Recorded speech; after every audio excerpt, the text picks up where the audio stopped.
Alright, hi everybody. It's Charming here. Welcome back to Vloggin Realness number 2. So today I just want to quickly talk about addiction. So that was was the highest voted subject, a topic that people wanted me to vlog about. When I say highly voted, I mean like 2 people voted. I have a nice little list of some vlogging ideas that I want to talk about, just to kind of make sure that I talk about things I want to talk about and things that you guys are also interested in. But welcome back to my vlog. So today, like I said, I want to talk about addiction, and it's kind of be a little bit different than what most people think addiction is or could be. And it's not, I'm not talking about like clinically, I'm not giving like advice. I'm just really talking about my experience and how I understand how like my addictions and things I'm addicted to.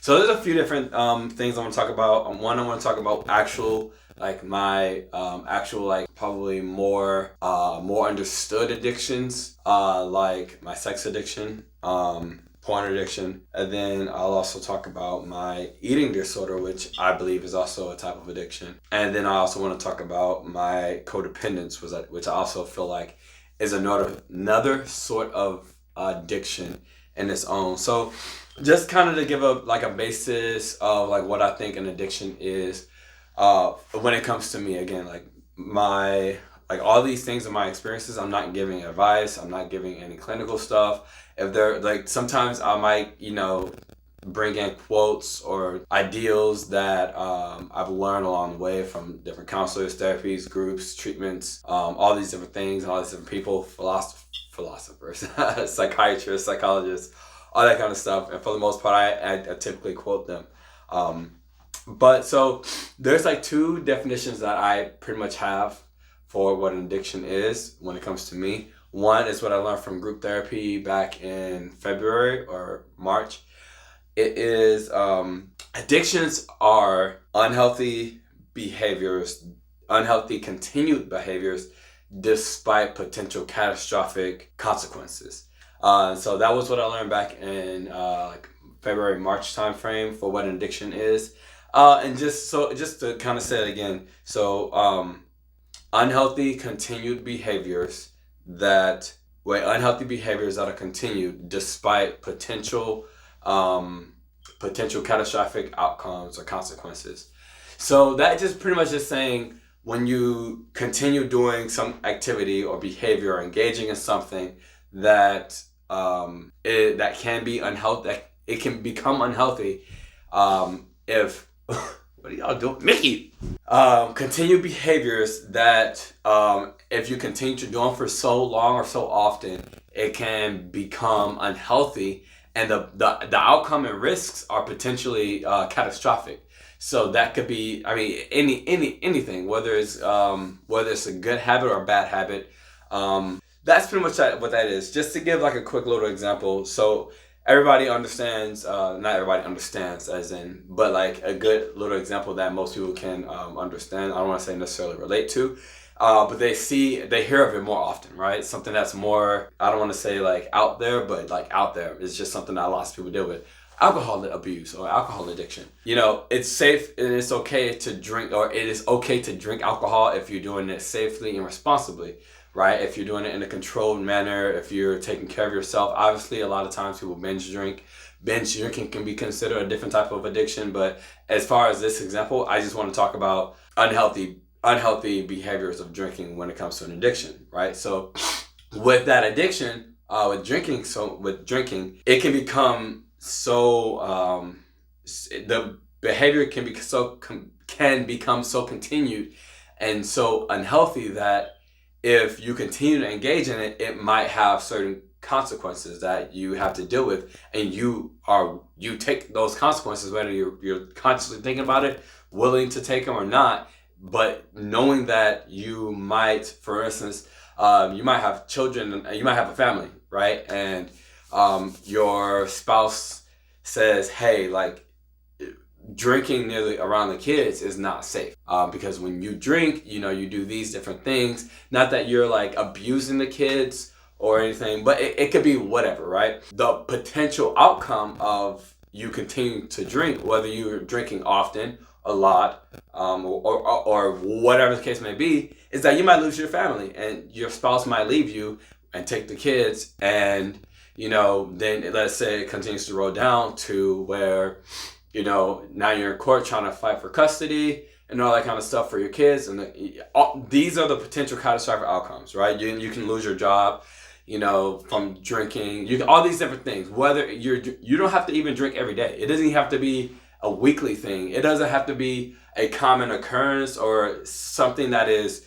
routine. It's just, here's a potential catastrophic outcome, and if you continue to do this, and if you continue to do this knowingly, then you're accepting whatever potential outcomes may come. That's what an addiction is, right? Based off of what the definition from my group therapy that I was going to back in March defines it as. And I think that's a great way to define addiction overall. And I'm not discrediting them at all. I give them complete credit for it, because I really love that definition. It applies to so much more than just like the regular addictions. Like I said, I want to talk about sex, porn, eating disorder, and codependence. And there's another one really I wanted to put in there. I can't even think of it right now. I did have it written down. It's a great definition for it. So my own view of an addiction. So for me, I have come to terms with understanding that there are catastrophic events and outcomes from doing or behaving or engaging in behaviors. One behavior is overcome, that addiction transfers through into something else, right? So to me, I feel like addiction is kind of like energy. So I'm not really like a science kind of guy, and hopefully I'm right on what I'm saying, but I think it's Newton's law of energy, something like that, where he's like, it's like energy isn't lost. It's just missed, or it's just redirected or displaced or sent somewhere, something like that, right? Don't quote me. I'm sure somebody out there knows exactly what I'm talking about. Hopefully I can put it in the comments. Maybe I'll post it right here or something like that after while I'm editing. But it's one of his laws that talks about energy and how it doesn't just disappear. It stays in the universe. It goes somewhere. So that's the same way I feel about addiction, right?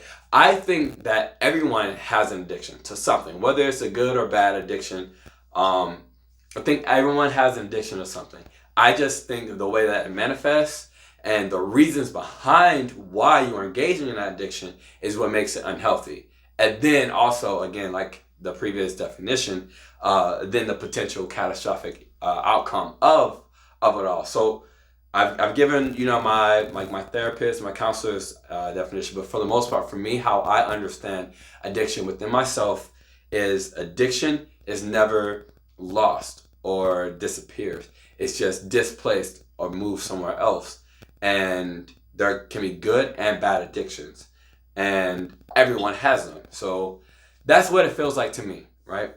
First thing I want to talk about is what I mean by it gets displaced.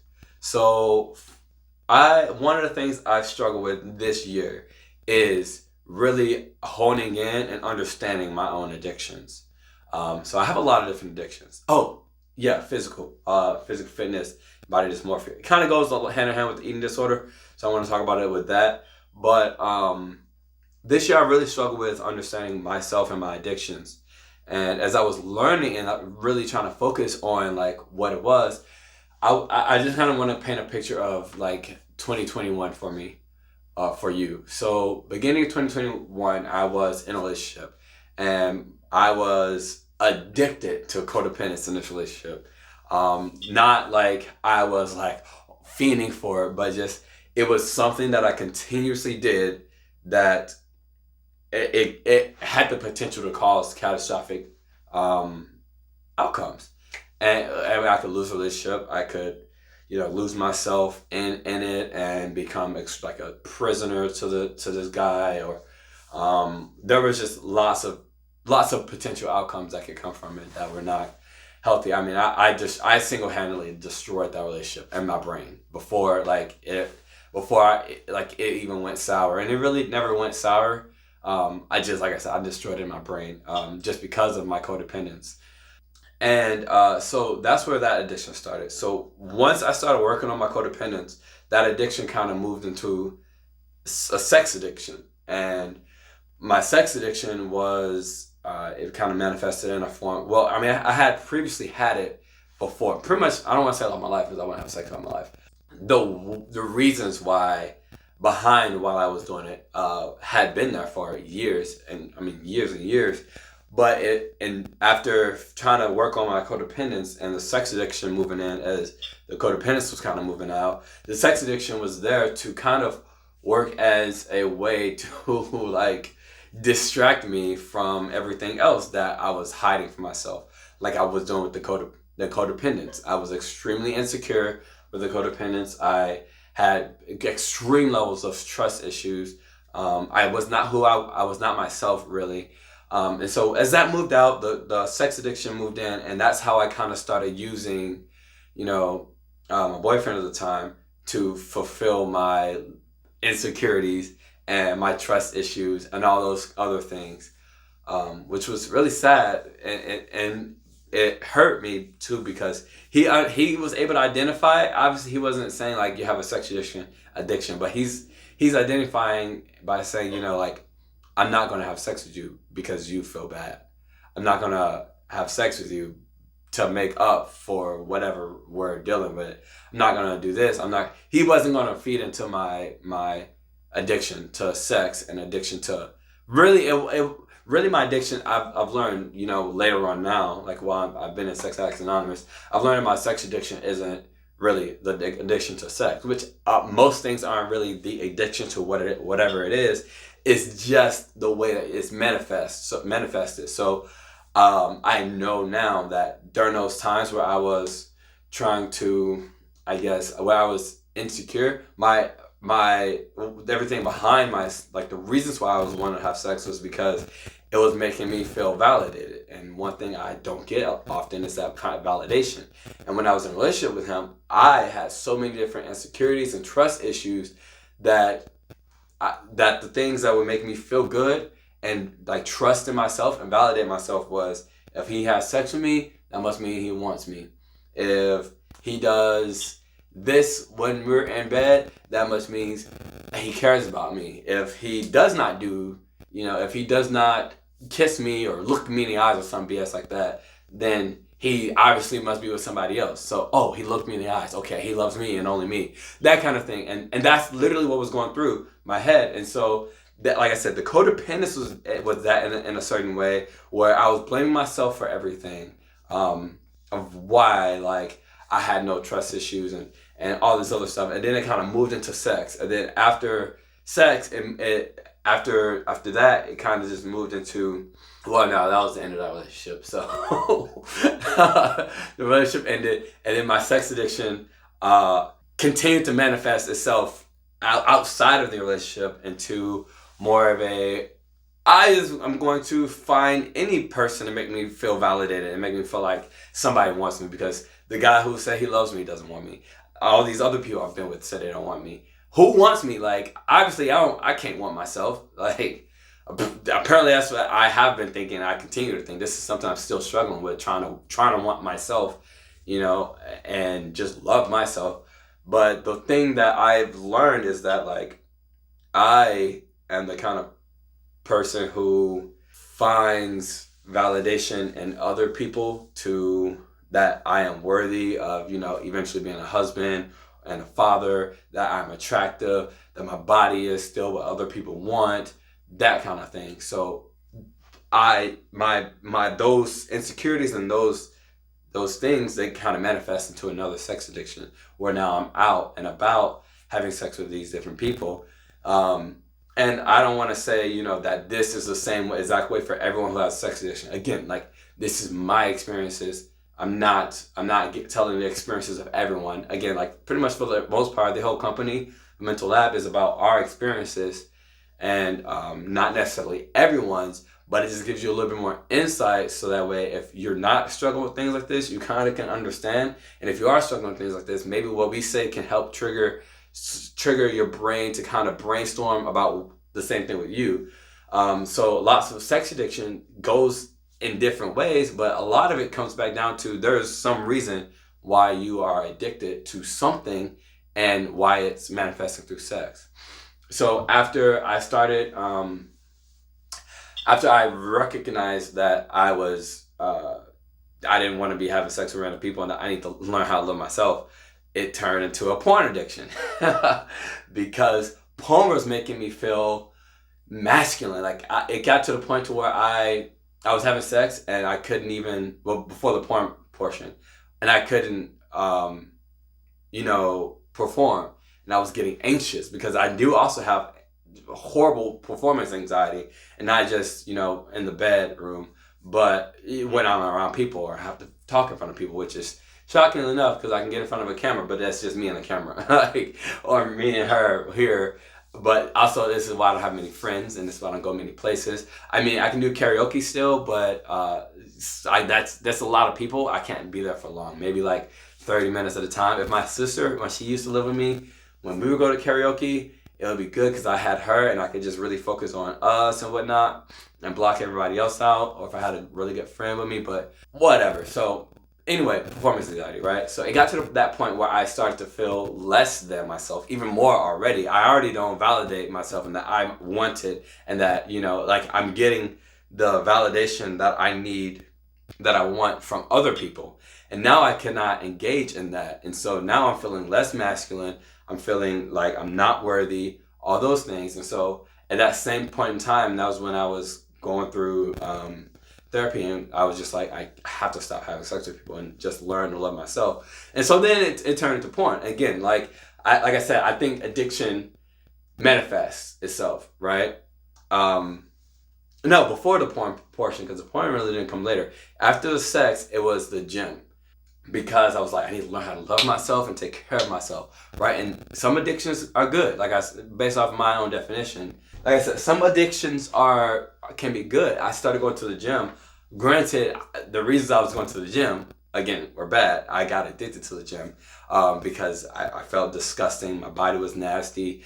I was a shriveled up, or I was like a shriveled up, fat, plump shrimp. Like, I mean, imagine like a shrimp. Like, they have skinny, like horse shrimp.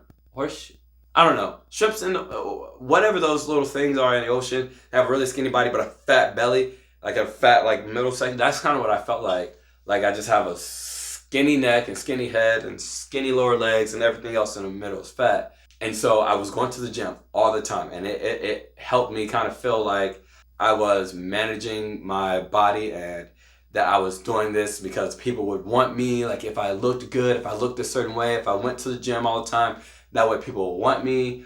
And I can look, like what everybody else wants me to look like. Again, looking for validation outside of just myself. And it got to the point that I was doing it so often, and I couldn't sleep. It'd be the middle of the night, and I just go to the gym. And I'm fortunately enough, they stopped being open 24/7 because I was going like 3 or 4 times a day and just hurting myself.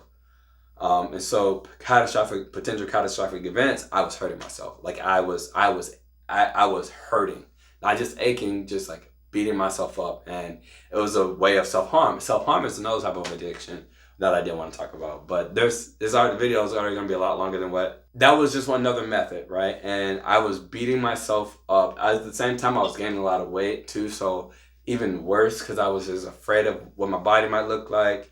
And so while I was in therapy, they were like, you have to stop going to the gym so much. You got to take care of yourself. You have to take all these different things. Like you wouldn't, make a plan for your client that's like this. So don't do the same thing with you because I'm a personal trainer. All this, it made sense, and it was really hard to stop. Eventually I stopped because I jacked my back up so bad that I couldn't almost do any exercise in the gym. And now I'm in physical therapy for catastrophic events. But I kept doing it, even though I jacked my back up and I couldn't run. I couldn't walk, couldn't really sit on a treadmill or sit on a bike. Couldn't do any kind of exercises that centered around the core, which is everything.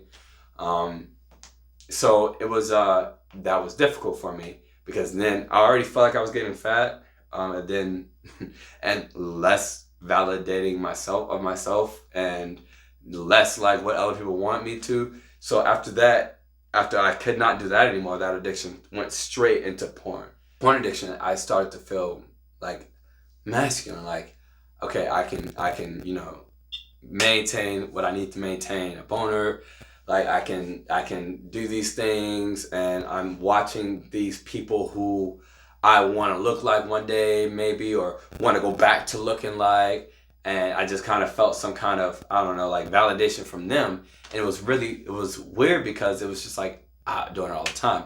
And I've struggled with a porn addiction before, a few years before coming here, and so like but this time it was just a different time. It was just something different. But again, like I said, these addictions all just continue to just move around, right? So the porn addiction I'm actually still struggling with, but while also I'm trying to take care of that, I guess I go to SAA for the most part every day, and it's like 2 to 3 hours a day of it. It becomes really exhausting, and there's some days where I just like I just can't go. I can't do it. Because it's just you just get so exhausted and tired. Too much of a good thing can be a tiring thing. I should say. I don't want to say a bad thing, because sometimes it can be a bad thing, but sometimes more often than none for me, too much of a good thing gets really tiring for me. Too much therapy gets tiring, and I get tired of listening and sitting there and learning and trying and blah blah blah blah. So the other addiction that I am also currently trying to fight is my eating disorder, and I've been diagnosed with anorexia. I didn't even know that until recently. It's kind of ridiculous because I've always heard of an eating disorder, and I've always heard of what anorexia is, but the fact that like I have this eating disorder.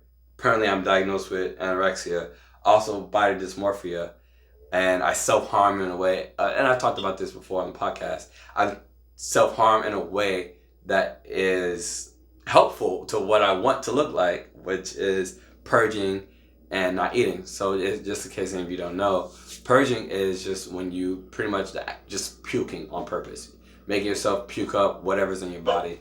There are some people who purge and binge eat, which is many. There are some people who purge and binge eat, which is where you eat everything you can and then you just purge it out. So binging, right? And then also starving, which I know there's another word, I've heard it before, but I just cannot remember. But what I do is I don't eat. And it's not necessarily on purpose. I don't want to say it's completely on purpose. A lot of times it's fueled by a lot of different things, right? So one, like the food makes me feel like I'm going to be sick. Sometimes when I look at it, it just makes me feel like I'm going to be sick. It gives me anxiety sometimes it gives me anxiety because I already feel bigger than I apparently am, and fatter than I apparently am. Sometimes it just subconsciously I just don't have the appetite because I don't want to get fatter. 3, my appetite sucks. It absolutely sucks. I have barely any appetite. I can go 2 or 3 days without eating and not feel hungry or not have a craving for anything to eat or go down my body. Like that's come from when I was a kid, I didn't notice back then what was going on, but as I grew up I understood kind of, like nowadays I kind of understand where my eating disorder, that portion kind of stems from, like what portion, just based off of how like my body, about just me as just younger. Sometimes when I do eat, I do get actually sick, and a lot of times it's probably because I don't eat that much. I just don't think about it. 5. There's so many things going on in my day, especially now that I have SAA to go to. I have these different group therapies to go to, eating disorder group meetings, all this different stuff, and then I got the podcast. All this stuff, I keep myself busy, and a lot of the anxiety as well. I keep myself busy to run from the anxiety and run from my depression, so that way I don't have to deal with that stuff. But then also doing all of this stuff, I don't take the time to eat. Why? Because 1, I don't have the appetite. I'm not thinking about it. I don't want to get sick. I'm not able to go to the gym. I don't want to get fatter, all these different things. And so I consider it an addiction because, like I said, addiction moves and it manifests, right, from all these different things. And a lot of that addiction is because of the way I feel about myself. And a lot of the catastrophic events that could come from an eating disorder is anorexia, just all types of mental health implications, because nutrition is extremely important. Also, starving to death, which was one of the ways I was actually trying to commit suicide before before I started therapy back in February. I mean, just all different types of implications that can come from it that are potentially catastrophic, that I continue to engage in. Like I said, whether I was trying to or not, there are days where I wake up and I say, okay, I'm going to make breakfast. And before I do that, I'm like, wait, let me go brush my teeth. Okay. Or let me go make some coffee real quick. Let me just sit down and relax. Oh, let me go read. Wait, let me go do this. Oh, now I need to go to work. Oh, crap. I have this meeting to go to. I have this appointment. I have that. And then next thing you know, it's 5 o'clock in the evening and I still haven't eaten. And I realize I might even think about it. Oh, crap, I haven't eaten today. But I got something to do. I got this to do. I got that to do. Well, I just grab a snack real quick. I go to the kitchen. I completely forget what I was down there for. Maybe take Minnie outside or something like that. And then I just keep on rolling. And next thing you know, it's the next day. And I'm not hungry. I have no appetite. I'm not thinking about it.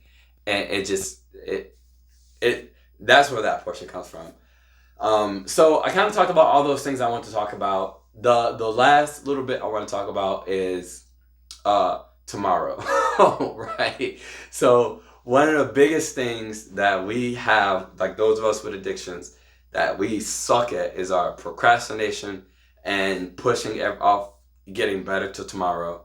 And I guess it's the last thing, because the last thing I want to talk about is kind of like a little helpful thing, but we push off like ending our addiction until tomorrow almost all the time. I cannot tell you how many times I've told my support person, my friend Katie, that look, tomorrow I'm going to eat 3 meals, or tomorrow I'm going to eat 2 meals, or tomorrow today was just an anomaly. Today was hard, or I had so much things to do like the last few days or the last week or month.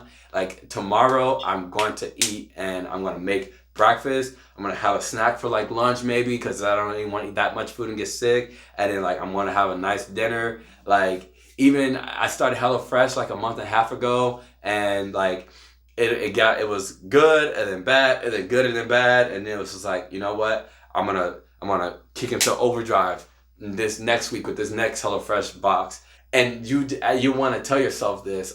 I try to tell myself this all the time, so often. Like I haven't even eaten today. I haven't even eaten today, which is crazy that I'm talking about this right now.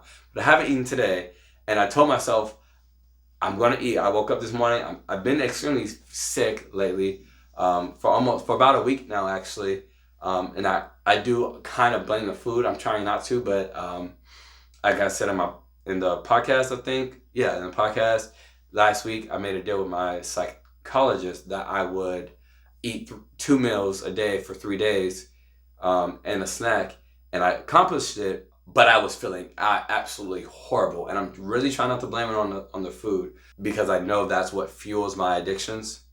Blaming it on my addiction fuels my addiction. I haven't eaten today, so I told myself this morning when I woke up I was gonna go make some food. I went downstairs, felt extremely tired because I've been sick, so I was like, you know what? I'm gonna just go to sleep, take a nap, wake back up, miss like 2 different appointments. Feel like crap, even more like crap when I woke up. Still hadn't eaten, so I'm gonna eat. I'm not gonna edit this video today. I'm not gonna post this video. Oh, that was another thing I want to talk about. No, yeah, tomorrow. Yeah, I was my mind's all over. Okay, I'm done talking about eating and food because I think I'm just getting anxiety by it. So, sex addiction, porn addiction. So one thing I've noticed that I continuously do when it comes to those addictions is I'll say, today I'm only gonna, masturbate 1 time. Like, that's it. I can do it. And then tomorrow, that's it. Like, I don't need to. I'm not gonna do it tomorrow. Maybe I'll skip every other day tomorrow. And sucks because legitimately I will go, which one do I want to do? Shower, eat, masturbate. I only got like 30 minutes. Which one I'm gonna do? Masturbate. So I almost always exclusively choose masturbate over eating, which is two addictions right there, just working with each other to destroy me, And I did not tell myself, but I'm going to eat later, and I'm going to eat tomorrow because I'm not going to masturbate later and tomorrow. And then what I most likely end up doing, masturbating either later and or tomorrow, over eating. And so, I have literally attached showering to masturbating, right? Like to where the only times I shower is if I masturbate. And if I hadn't showered in a few days, I've done good at not masturbating, but absolutely horrible for my hygiene. I probably didn't even eat as well, so my hygiene, my nutrition suffers. So it really sucks being wrapped up in a few different of these addictions, because they have become such a part of my life, that it's like if I quit, if I overcome one, another one's coming in, and it doesn't matter, what. So if I decide to eat today, I'm gonna feel just absolutely like garbage probably tomorrow, and I'm just not gonna eat. And what's also probably gonna happen now that I'm not taking that time to eat, I'm probably gonna masturbate because I got the time to do it. Fortunate enough, I'm not in a full-blown relationship to where I can be as codependent as I want to be addictively and having sex like crazy, because then that would also be a thing. And so addiction is really difficult to manage and deal with. Baby, are you okay? It's really difficult to manage and deal with because, like I said, within myself, I feel like it's always moving around, right? Not that it's always currently this year it has moved. Yeah, I'll say it has moved around only within bad addictions, and I'm trying to, one of my goals hopefully is to replace all my bad addictions with good addictions, and that's really why I'm doing so many different things with the company, with the mental lab, just because the more things I do, the more invested I am, the more addicted I become to being on camera or to doing all this stuff behind the scenes and whatnot. And those are much better addictions that take up that time. I haven't masturbated today, and earlier today before I took a nap, I was like, I'm going to masturbate, and I was like, no, I have to film a vlog, so let me go to sleep so I can at least feel a little bit better for that vlog. And so I'm happy I did that, because it seems like right now the only things that are breaking at least that addiction is, filming and editing and all this stuff. I mean, but it sucks because then most of the day I'm right around the computer, and yeah, so there's that. But then it also, like I said, if I'm not engaging in this addiction by keeping my mind busy with this good addiction, another addiction is fed, and that's literally me not eating. So addictions are, like I said, they're difficult to manage and deal with. I am getting help for most of them, and I would say that I'm getting better at it, but a lot of times it does not feel like I'm getting better. It feels like it fluctuates, but progression is not one straight line. But to be honest with you, I feel like I'm not getting any better. I feel like I do better some days, some weeks, some months even, and then I just revert all the way back to probably I think where I am now. It's difficult, but it's something I'm gonna overcome eventually. I got hope, so there's that. But anyway, so I'm gonna post another poll online and on Facebook and all that kind of stuff about the next vlog that you guys might want to hear. If you have any other topics that I'm not posting about for suggestions, then please make your suggestions. You can go online to officialmentallab.com/charming creator, something like that. You can find my page. I have some suggestion boxes and stuff in there for you to be able to fill out if you want to, if you want me to talk about anything specifically. But besides that, that's all I have for you guys. I hope y'all have an amazing rest of your week, and I will see you guys in the next one.